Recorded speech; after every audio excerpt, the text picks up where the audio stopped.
At the moment, past couple of weeks particularly, you've heard me speak many times about councils in our region who are quietly confident in some cases that they are going to be successful in this bid for Qantas's proposed Regional Pilot Academy. Now, councils from Wagga to Albury, Federation Council with the support of its local neighbouring councils, they're all pretty well confident that they might have a good crack at this. The reason being we've got very good flying conditions in our region, very consistent flying conditions, and importantly, uncongested airspace. So there's more to this story though. Local government, obviously, one of their jobs is to make sure that they create good climate for investment and growth and opportunity for their regions. But sometimes, do they forget the little guy? Benjamin Morgan is from the Australian Owners and Aircraft Owners and Pilots Association of Australia. Benjamin, really good to catch up with you this morning. Thanks very much. Thanks, Anne. Now, you and I will talk again in a couple of weeks because you've got your big summit that you're bringing here, which we'll mention again in a minute. But this idea of this Qantas flying school, this regional pilot school, we've got local government bidding all over the place, very strong bids coming from our region. But from smaller industry perspectives, how does this sit with you?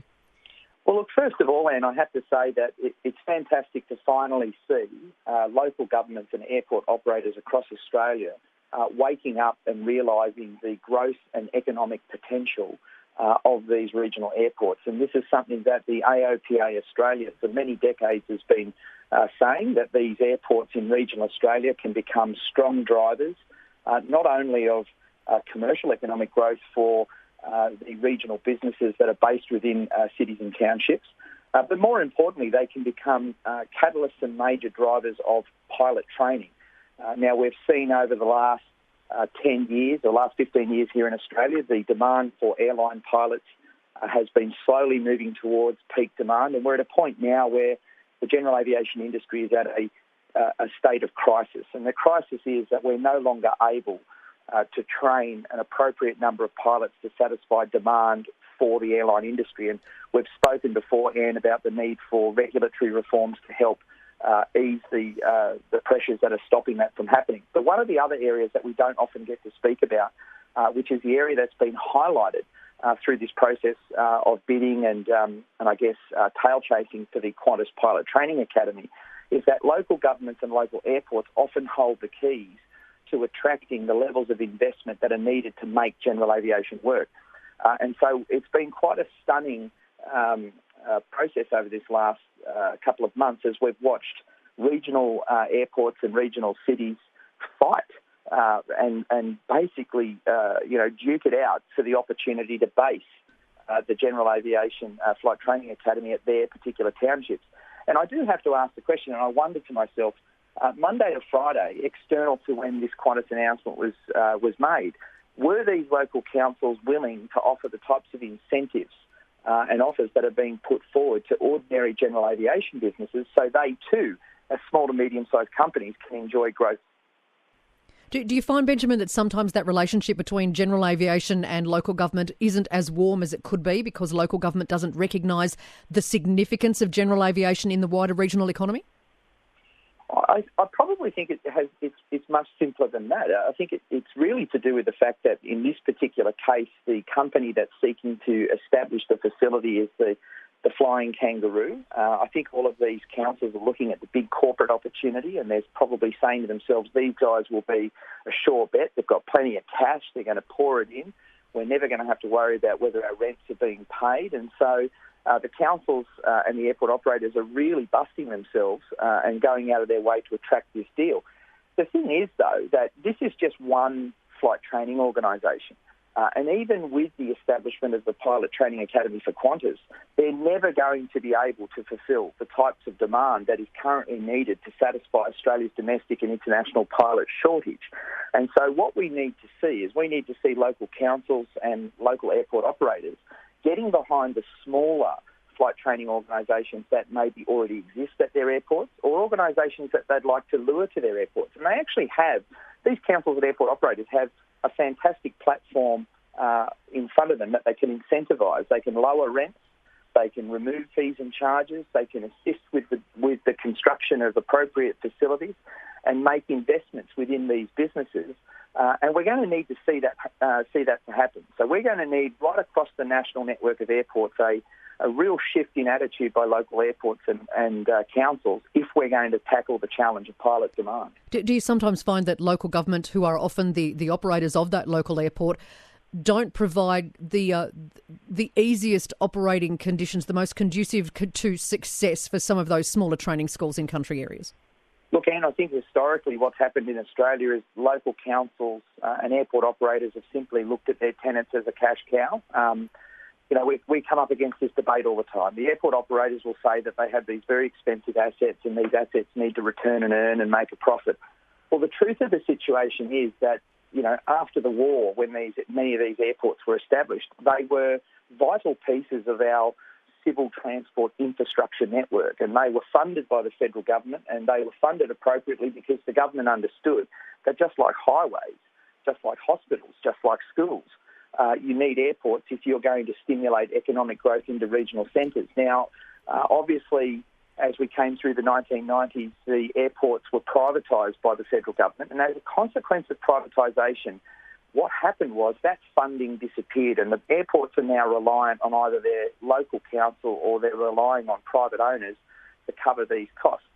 And that has translated to an increase in rents, an increase in user charges, to such a point that in many cases customers are being deterred. They're being turned away. People in the aviation industry now avoid certain airports because the fees are too expensive, and businesses avoid certain airports because the rental prices for land are just way too expensive. So I think that the QANTAS Pilot Training Academy is actually really timely, because what it is highlighting is that these airports need a new business plan.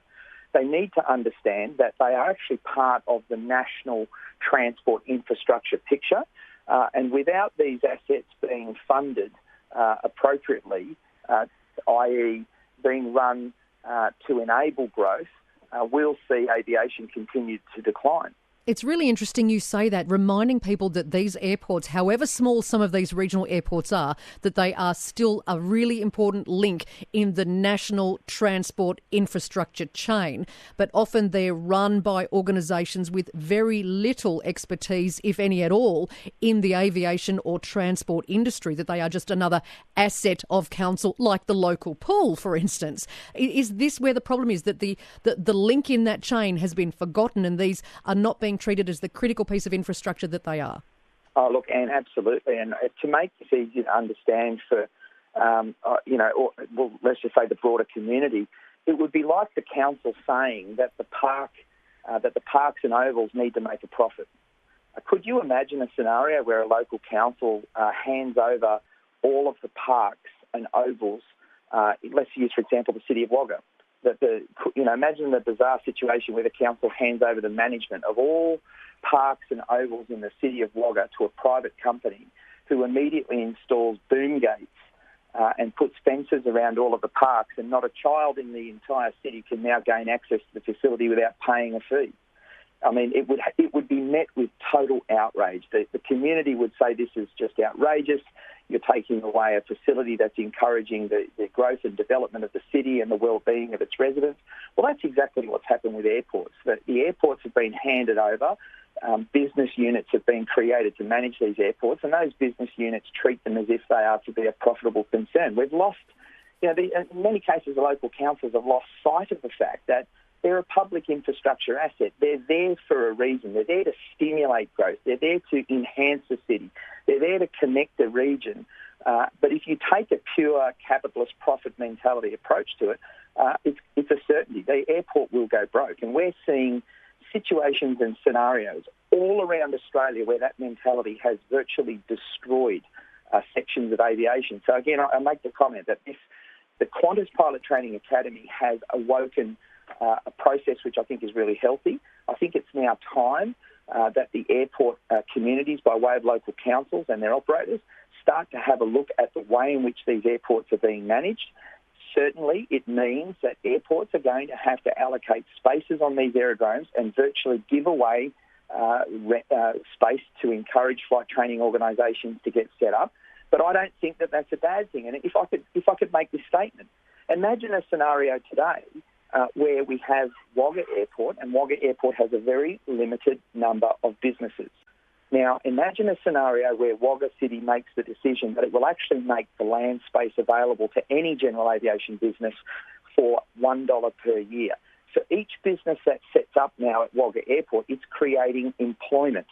It's creating jobs. It's bringing people to the region. It's enhancing the versatility of the overall airport asset, and it's encouraging general aviation to make larger investments in the airport in better facilities, better aircraft, more staff. And what we would see, if we could say we'll pull the trigger on this today and make this happen, within 10 years, you would see the airport growing to a point where general aviation is a viable, profitable industry.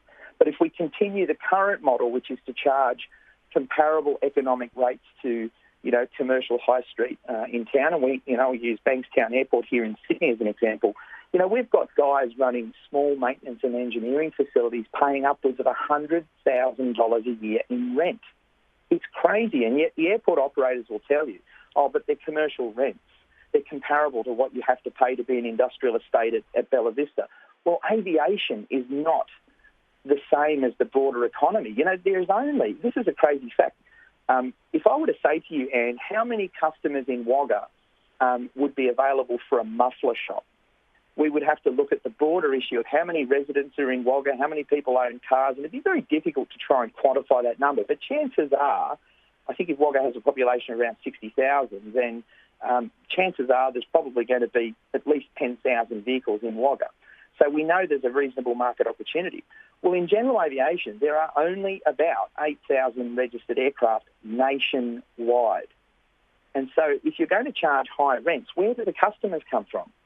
I mean, you've got to look at the economic realities of what an airport is and how an airport works. And it's near impossible for a flight training organisation and a maintenance company to afford comparable commercial rents. That's why when the airports were being managed under federal ownership, most people in the aviation industry were paying very small rents, and that's because there's a very small profit return in the industry. And just quickly, Benjamin, the value of general aviation to the regional economy. We're not talking here about the Qantas and Rex operators. We're talking about general aviation. For instance, we've got a lot of crop dusters in this region. So what is the value of general aviation to a regional economy? Do we know? Look, it is actually much, much larger than people give it credit for, and it's something that we're working on at the moment. We believe we need to do clear economic modelling on this to start identifying for local councils what that value is. But a lot of people don't necessarily think about all the things that are touched in their life by aviation. And I would like to say this, Anne, I was having a discussion with someone the other day, and I said, just think about how many things in your ordinary life have been touched by aviation. So much of the product, so many things that we do in the economy of Australia is brought into Australia by an airliner. And at the front of that airliner is a pilot who started flying in general aviation, and in the majority of cases, they start flying in regional areas. So many youngsters from regional Australia have gone down to their local airport over the last 30 years to begin flight training, learning to fly in a little Cessna, flying around the local area, gaining some experience, and then going off to work for a small charter operator, gaining some experience flying multi-engine aeroplanes with passengers, getting his hours up or her hours up, then applying to then fly for the domestic airlines and onto the international airlines. So what regional Australia, what I'd like to encourage them to understand is the value of general aviation is not just the value to regional Australia, it is underpinning the national economy. And if we allow general aviation to fail, let me promise everybody this one thing: things are going to get a lot more expensive. We're going to see things get very, very expensive because we are absolutely 100% dependent on both domestic and international air services to keep the economy running. Benjamin, I know in a couple of weeks you're going to be coming to the region, and it's going to be a very big deal because this is all about a major aviation summit. Can you just give us a bit of a heads up about what's coming? Yeah, look, Anne, we had the opportunity a couple of weeks ago to speak about this, but right now part of the reason that the aviation industry is suffering as badly as it is that we're suffering under this blanket, this wedding cake layer of regulation. Unfortunately, it's terrible, but over the last several weeks I've been receiving phone calls from flight schools across the country. I received a telephone call yesterday from a school up in Brisbane. They're looking at closing down, and they've said to me, Ben, I'm not closing because there's no customers. I've got just as many students as I've ever had.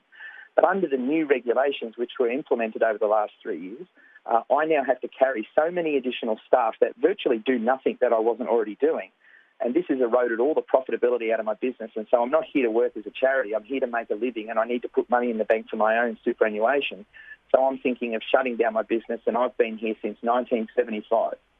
Now, this is not a unique story. This is happening right across Australia. AOPA did the data last year, and we found that the number of maintenance companies closing versus the maintenance companies opening was hugely, there was a huge disparity between it, meaning there are far more businesses closing their doors than there are opening. So this industry is in a state of serious decline, and this decline is not economic. This is not to do with not having customers. And we know this because the demand for pilots is the highest it has ever been on record. So why do we have this scenario where we can't meet this demand and our industry is declining, yet the demand for our product is actually high? So to help drive an awareness of this, the Aircraft Owners and Pilots Association has put together the General Aviation Summit. This is the first time that our organisation has sought to bring together the entire leadership of Australia's general aviation industry associations into one place.